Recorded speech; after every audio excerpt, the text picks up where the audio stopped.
Hi guys! Welcome sa Siknayan. In this video ay itutuloy natin yung series natin noon na sigma notation or summation symbol. No? So, sa previous video, tinuruan ko kayo kung paano ba gumamit ng sigma notation.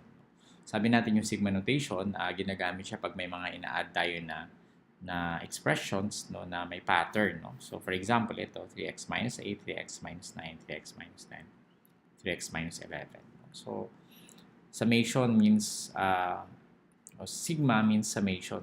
So this is a summation of 4 terms. No? Of course, for illustration purposes, maiksi lang to, no? But the sigma notation can do more. Kahit 100 yan, wala siyang problema sa kanya. Okay, so paano yan sulat in sigma notation?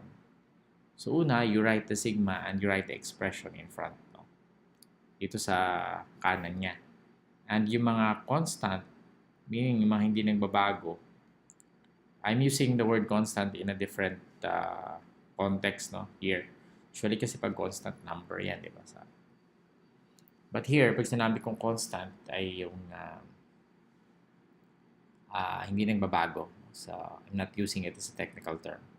So, 3x, sulat mo lang yung constant and then yung minus, ano rin naman siya, hindi rin naman siya nagbabago. And then yung 8, 9, 10, and 11, siya yung nagbabago. Yun ang lalagyan natin ng another. I-represent natin ng another variable. For example, I represent 8, 9, 10, and 11 by I.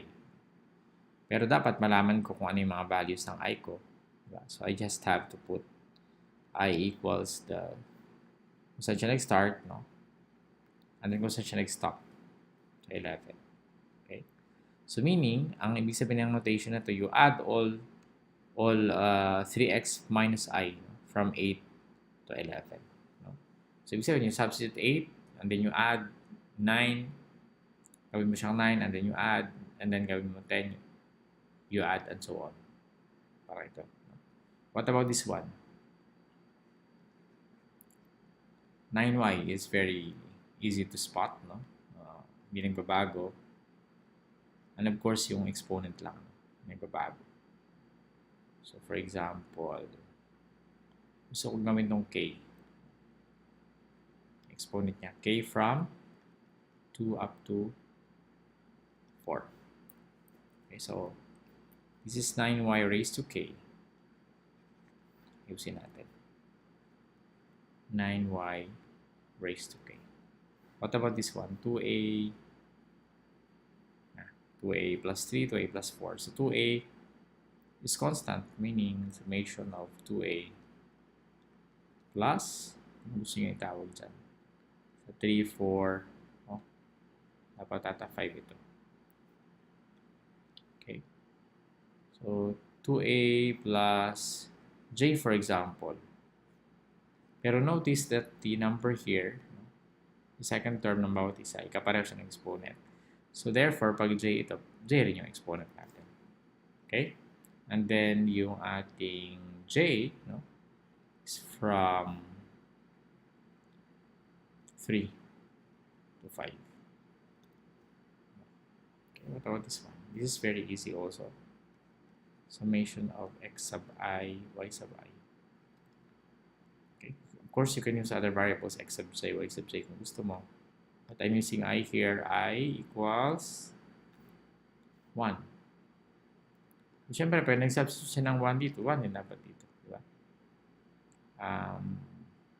Up to 3. Diba? Okay, last. This is summation of constant ng AB. Ang nagbabago ay yung exponent. Ano napapansin nyo sa exponent? Mas malaki palagi yung exponent ng B, ng isa, no? Diba? So, A, B, pag K ito, this is 1 larger than K. So, this is K plus 1. And K is from, yung K, yung A yung titignan natin kasi yun yung pattern natin. So, this is 2. Dito 5 na siya. Okay, so, maiksi lang to, no? Pero sana ay may natutunan kayo dito. We still have many examples to come. So just keep posted na mag-subscribe kayo kasi madami pa tayong pag-aaralan. No? We have our YouTube channel if you want to subscribe, and if you like our video, please click the like button. And then we also have a Facebook page here and our website. Maraming salamat. See you in the next tutorial.